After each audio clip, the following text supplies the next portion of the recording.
Hi, welcome to Homegrown Harmony. We're just a mother and daughter sharing our story. And today we're talking about some homeschool philosophies. So, take it away. Oh my goodness. Okay, so homeschool philosophies. There's a lot of them. I will go into a little bit of detail on some others I'll just kind of name and go on, just because they're kind of self-explanatory. Mm-hmm. So yeah. Just know that there is really no one way to homeschool. I know a lot of homeschool moms that change over time, depending on ages and stages and mental health and all the things. It's the thing that I love about homeschool is that you get to make it for you. Like, the public school system is meant for every single child in America, and there's like very little wiggle room for like personalization. Whereas homeschooling, you have all the room and you can wiggle wherever you want to wiggle. Okay. So we'll kind of go with the extreme ones first, just because it's a little more entertaining. Yeah. Unschooling. I actually met someone a couple weeks ago. Shelby's mom, she does unschooling, and I was like, what is that? Because I never heard of it before. So really interesting. Unschooling is basically the idea that you don't use anything like concrete to teach. You don't like push it, and you don't make it a priority. A lot of homeschoolers allow free access to screens and whatnot. They don't really do a lot of they don't structure time for education. They believe that when the child is ready, they'll want to do it, and then they can sit down and they can do it. Interesting. So you'll have some unschoolers that will have kids that will learn at their own pace, but not in the same way that we do. They don't use curriculum. So like teaching them how to read, it will be open a book and let's work on it for a little bit. Or here's the letter A, and then point it out in something, which I do a little bit with EJ now, but she's also only 3. So that's one kind of philosophy. Well, and it's interesting because when I was talking to Shelby's mom, she was saying her like way of describing it was, instead of like doing all these core subjects, whatever the child was interested in, that's what they would push. Yeah. And so like I don't even know what her. So the idea is that approach to unschooling is kind of like, oh, they like Minecraft. Okay, we will do math in Minecraft. We will find a Minecraft workbook and do stuff with Minecraft stuff. So that's not as severe as like complete, like we're just gonna let it be and let them figure that out. The unschooling that she goes with is more of like a child-led approach. Which is a lot like TJEd. Yes, which is I actually consider TJEd kind of a organized unschooling. Yeah. Would you say? I think that would be the best way, and which is one of the things that I'm going to talk about, which we'll do that now. So TJEd is actually called the Thomas Jefferson education. They actually have like TJEd high school. They have stuff that the adults can do. There's a reading club that you go to. Like they have every month they read a book and they discuss it. And it's called Mentoring in the Classics. And I did it for a little while when you were really little. Anyway, they actually kind of go off of the idea that you follow your kids learning at their developmental stages, which TJEd is probably one of the closest philosophies that I've followed for most of the time that I've homeschooled. The idea is that you help them and you kind of work things in, and TJEd actually will have like you have a set hour in the morning where you sit down as a family and you do concepts together. We didn't do that a whole lot. We kind of did a little bit. You also have what is called the closet, where you get things out and you let them play, but then you put it up. So it's like it's a little bit more of a phenomenon when that thing comes out, because it's not always out where you can get to it, which when they were little, I would put things up on a top shelf and it would just come down sometimes, and it wasn't down all the time, which made it so that it was a little bit more exciting when it came down. The other thing is, so there's a lot of different parts to TJEd. One of the things that I really followed was yours, not mine. And the idea was that if you focus on your education and showing them by example what it means to learn, that they are more likely to do it. So I'm a reader, and the way I have focused on teaching my kids how to read is to read to them and read with them and read by myself so that they see me reading. And that's one of the things that TJEd does. And we did that a lot. Her and I read like Harry Potter together and Anne of Green Gables. And we also read the Berenstain Family Saga. I remember that one. And a lot of other like picture book type books. And then my other two boys, we would listen to a lot of audiobooks too. And I have done some stuff with Brigham. Him and I read all of Hunger Games together. I think we did it in like 5 days because once he got started, he couldn't stop, and we would just read it constantly. And there have been times where, like, especially with Harry Potter, there were times where she wanted to keep reading. I was like, why don't you read and I'll catch up to where you're at. So it was kind of a back and forth. It wasn't always reading with each other, but it was reading and then coming together. And then, and then we'd watch the movie after. Yes. Yeah. So that was one area that I did a lot of. And the other one was, I can't even remember what the phrase is. It's basically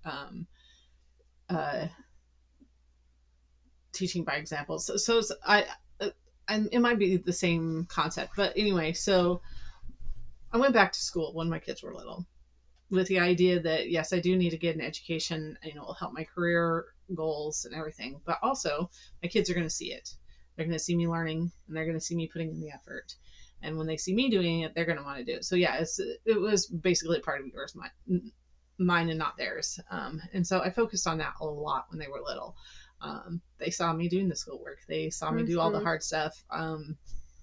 They saw me put in the work. And then that way, when they were doing schoolwork, I was like, hey, guess what? Yeah, I'm doing schoolwork too. So we're all doing it together. But so TJEd has a lot of other things into it. They have what's called the Love of Learner stage.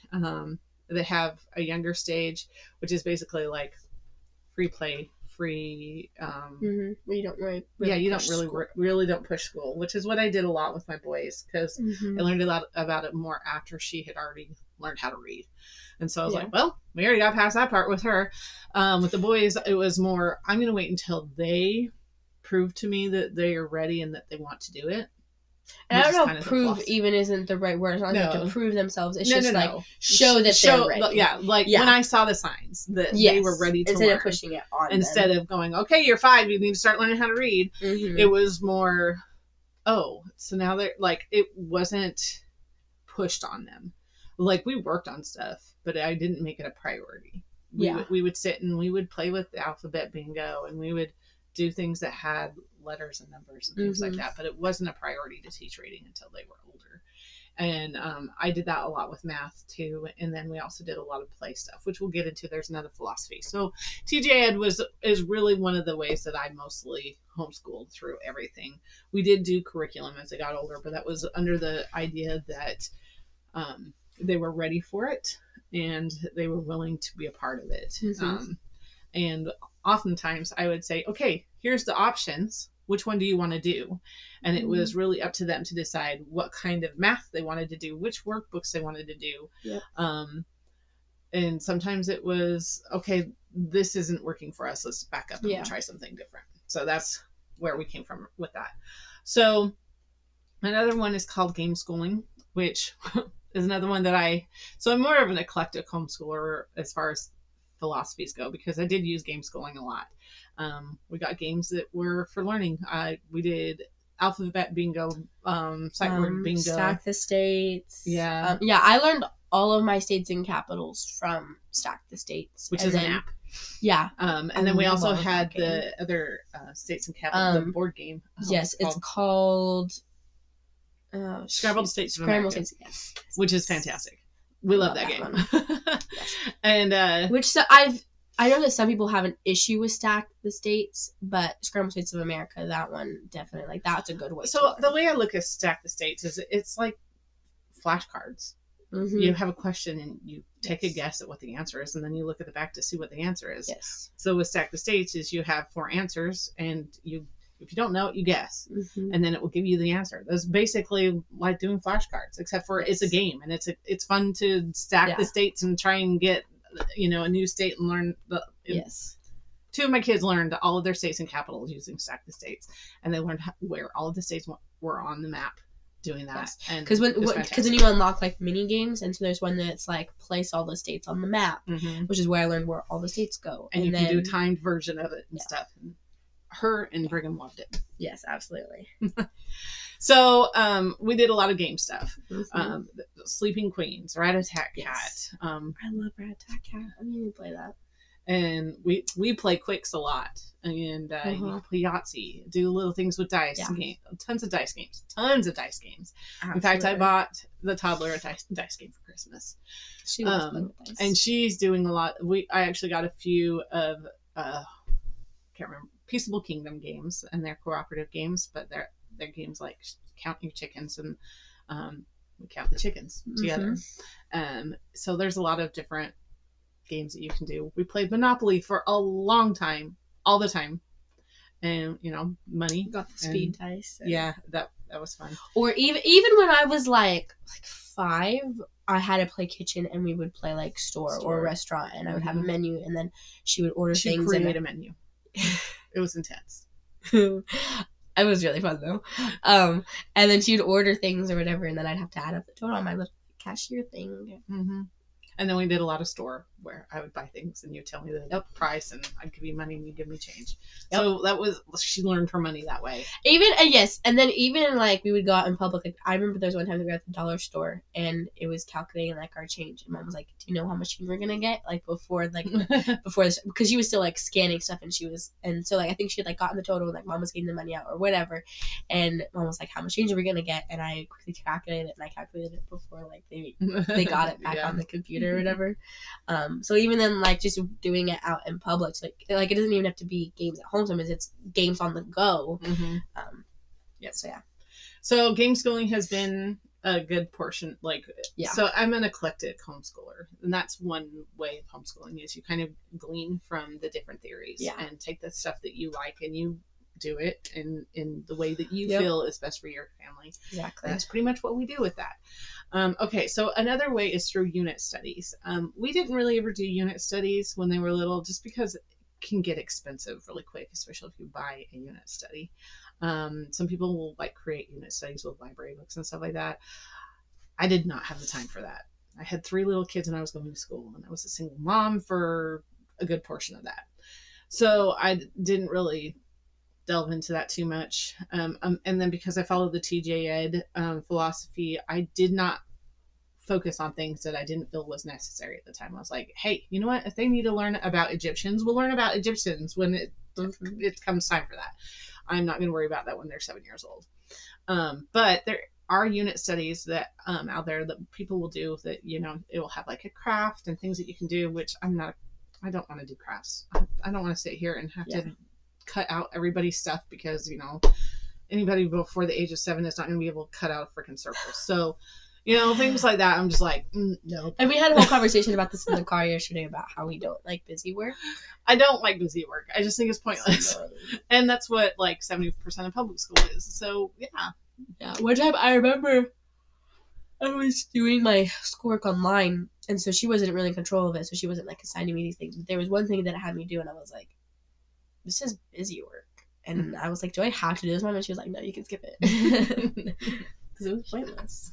But, so unit studies, there is a program, let me make sure I get the name right, Gather Around Homeschool. I have a friend that did a lot of these, and she loved them, and she raved about them all the time. And I have looked at them, and I have contemplated, I have a kid that really loves science. I don't like science. I could just totally go without it. So I thought it would be a good idea to do it for him so that he could have some creative science classes and stuff like that. So I have looked at those and have considered doing some of those. They have ones for history and a bunch of other stuff, and it has like pages where you write stuff, and then it has crafts and it has little poems and things like that, and coloring pages and all that kind of stuff. And that one specifically, you can either buy it for a certain age group, or you can buy a bundle that's for your whole family. That way, if you're doing like a one-room homeschool approach, which is a type of homeschooling where you do the like history and science and stuff, those kinds of subjects that can be all inclusive as a family, then you can do it where your 5-year-old just has like a coloring page and maybe a letter that goes with it, and then your 16-year-old is going to have a lot more work, and it's going to be more in depth, and they're going to like maybe do a little paper on it and whatnot. So it will cover everything, and like you'll like read the information as a family, but then everybody will have a different type of assignment. So that's one good thing about the unit studies that are created, is like you can do one room homeschool approach with that really well. So if that's something that you're interested in and have the money to drop like, $100 on a program, then, or more, depending on what you end up doing, that's a great one. Okay. So there's a program. I'm going to look at my notes for a couple of these because it's been a minute since I studied them. I don't remember all the details. There's one. So Maria Montessori, I'm sure you've heard of Montessori because it's like all the rage right now. Maria Montessori was she was like a child development person in the early 1900s. And she kind of developed this whole approach to teaching. And it really goes off of the ideas, you let your kid figure out how to take care of their needs. And it goes into a lot of like the approach of the more your kid learns on their own, the better off you're going to be, and the better off they're going to be. There's preschools that are Montessori preschools. Homeschoolers do a lot more of like hands-on approach type of stuff, teaching your kid how to bake at a young age, which we did that too. And concepts like that, but also like teaching your kids how to use tools, teaching them how to use screwdrivers, helping them learn how to use a knife at a young age. All those kinds of things is like a Montessori approach. But then like hands-on stuff is also Montessori. There's a lot to it, so I can't really go in a whole lot of depth because it's really hard to explain. But there's some science behind it. So that's one approach that some homeschoolers use. And there are people that will specifically seek out Montessori preschools for their kids at young ages. And then there's another one called the Waldorf approach. This approach is used a lot with like micro schools and co-ops and stuff like that. It's more about like the developmental stages of the child, and that, like, so the nice thing about micro schools and small co-ops and stuff like that is you can be more like, hey, here's this 5-year-old that's reading, but here's this 8-year-old that's reading. They're on the same developmental stage. We'll stick them together, and we can do things with these 5 or 6 kids that are at the same reading level. They might not be the same age, which is what happens in public school. In micro schools, you can be a little bit more picky about, or a little bit more lenient, I should say, on who you put with whom, and let them work together on something. They can read to each other at the same level. They can read a book together, or they can do an activity together, whatever. You can do small groups where it's specific to that developmental stage that they're at. So there are some public school teachers that will try to put this into their systems, but often administration like kind of makes it hard for them to do that because they have to follow a specific curriculum and rules and what they're doing in their classroom and stuff. So, which again, like with homeschooling, you don't have those rules. You can do whatever you want to do that fits your family. Yeah. Okay, so school at home. Oh my gosh, don't get me started. This was what homeschool looked like during the pandemic. Okay, so a lot of people thought that you had to do 8 hours a day. You do not. You do not need to do 8 hours a day. In fact, I don't think Ruth has ever done more than 3 hours in a day. Up until maybe recently. Yeah, maybe recently with she's doing dual enrollment college classes. It's a little bit different than and the most I've probably done is like 5. And you're doing you're not doing it all week long. There are days that you don't do anything. No, absolutely. Because Thursdays and Fridays are crazy for us. Well, you're doing stuff on Thursday because you're usually going to the library and doing stuff. But Fridays, you definitely Fridays I don't ever do any schoolwork. Because she's doing dance like all day long. Yeah. Two different types of dance. Yeah, she does ballroom in the morning and then she does her other dance program in the afternoon. But I saw like this clock where it was, you know, from 8 to 9 we're doing this, 9 to 10 we're doing this, 11 to 12 you're creating school at home. And as much as that great that you're organized, an hour-long math, I'd lose my mind. I can't even imagine doing math for an hour. I really cannot.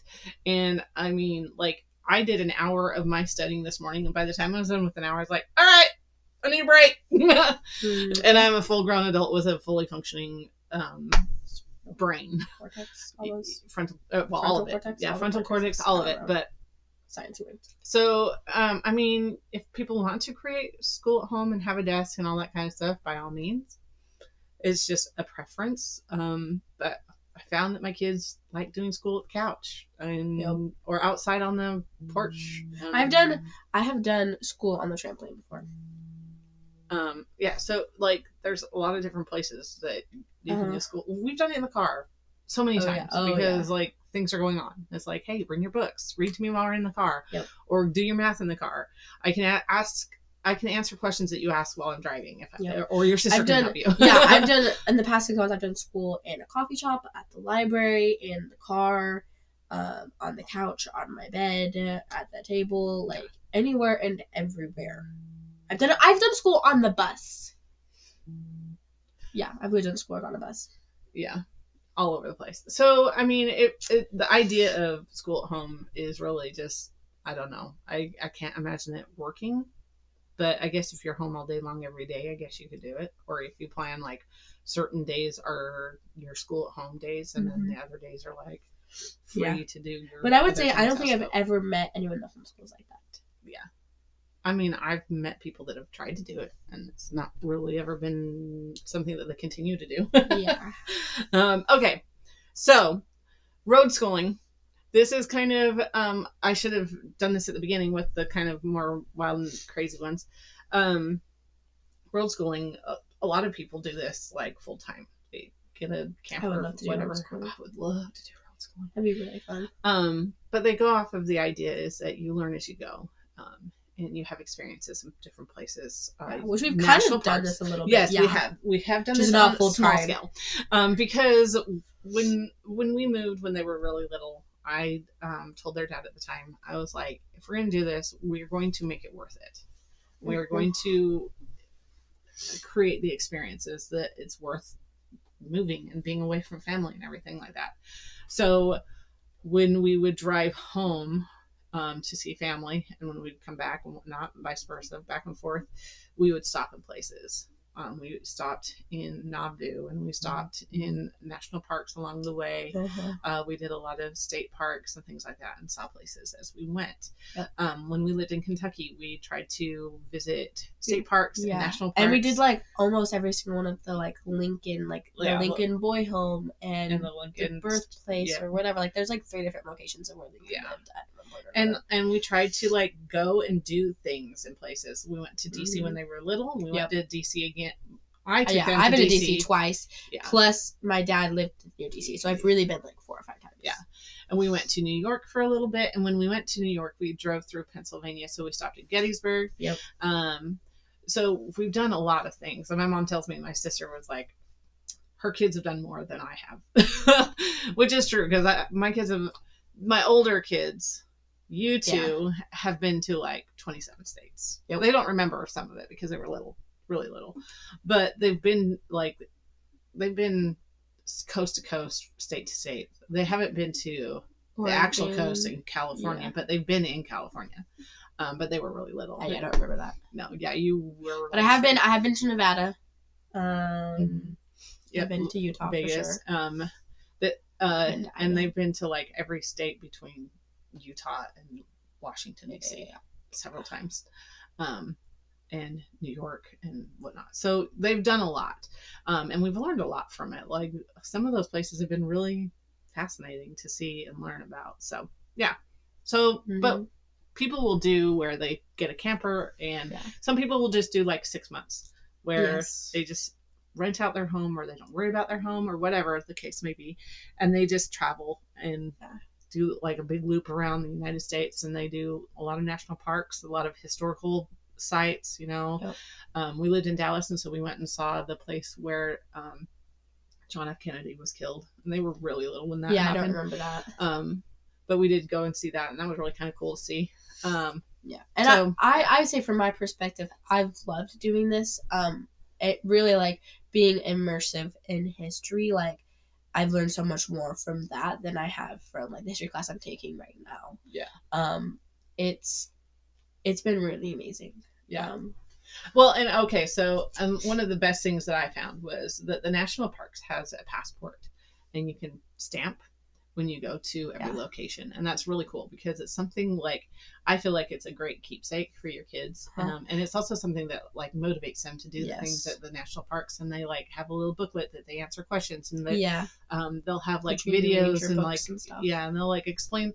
Like we went to one just last. When was it? It was last August. With Grandma. We took my mom to Kennesaw, Georgia, and we went to Kennesaw State Park, and they had a really cool video that talked about, like, shared like that battle, and gave us all the details of it and stuff, and it was and how like there's like the Kennesaw Mountain like separated them into like this whole like they had to get over the mountain thing, and we had seen that when they were really little, but it had been a long time, so they didn't remember it. So it was really cool to go back and do it again when they were a little bit older. So anyway, so road schooling, like there's tons of stuff you can do. You can kind of do our way where we've just kind of done it as we've gone places and done things, or you can do it a little bit more. Which for us, a lot of times like we would try to find things that close around where we lived, or like on birthday trips we'd go do stuff. So like the when we went to Kennesaw Mountain, that was a big birthday trip for all of us kids, and we went, and that's what we all chose to go do, and so we went and did things around where we were staying. So we did the aquarium. And So like for my 8th birthday, I specifically wanted to go to the Georgia Aquarium and see the dolphins. And so that's what we did. And then we did some other things while we were in Atlanta. And so just a lot of times like, we'd pick where we'd want to go for our birthday. And then we'd end up just finding other things to do. And when they were in 2017, we did like the Tennessee area, and we went and did a bunch of the stuff. Not technically, well, we were in Pigeon Forge, but we did the mountains right there and did all that kind of fun stuff around there. So done a lot of that kind of stuff. Anyway, we're going to move on. So classical education, it's really around the concept of teaching through classic literature and classic books. So some people use like the old readers from like the early 1900s to teach education, teach reading and stuff, but also teaching from like classic books like Oliver Twist and Where the Red Fern Grows, and all those kinds of classics, and using those as the reading foundation for how they teach, using a lot of poetry. There's a group called Classical Conversations where they sit down and they do a group where you can sit down and discuss that kind of stuff, and they do a classical education approach. I haven't really ever delved too much into that, so I just kind of know enough to share you the details, and that's about it. We already kind of went over eclectic. So the other one is Charlotte Mason. Charlotte Mason was also an educator, and that approach was more about education as a lifestyle, which is kind of what we've done too a little bit. Like you learn through baking, you learn through sewing, you learn through I learned my affections through baking. I learned through everyday stuff. My husband now is very good about teaching my daughter just through experiences. The other day she was like, "That's the attic," and I was like, "How did she know the attic?" And apparently he had an entire conversation with her about the attic. Well, because she had asked, she was like, "What is that?" And he was like, "Well, that's the attic." And blah blah blah blah blah blah. And then he goes into full detail for her. So more detail that she can comprehend. But hey, she probably remembers 90% of it because she's got like a crazy memory. It's actually what she knows. So, so that's kind of a lot of different philosophies that homeschoolers take. You know, you can kind of pick and choose, go read up on them. Some of them are really like TJEd has a lot to it. Charlotte Mason has a lot to it. Yeah, we've only a lot just of barely those, touched yeah, on a lot of these. some, and a lot of them, several of these, like the Charlotte Mason, Montessori, TJEd. There's a lot of science to back up their the philosophy and like how they do it, which is great because you know that there's a foundation to the purpose and the reason for it. So, Yep. Anyway, so if you are interested There in you any go. of those, you can go look and see what they are all about. Yep, and we'll see you next week. Bye.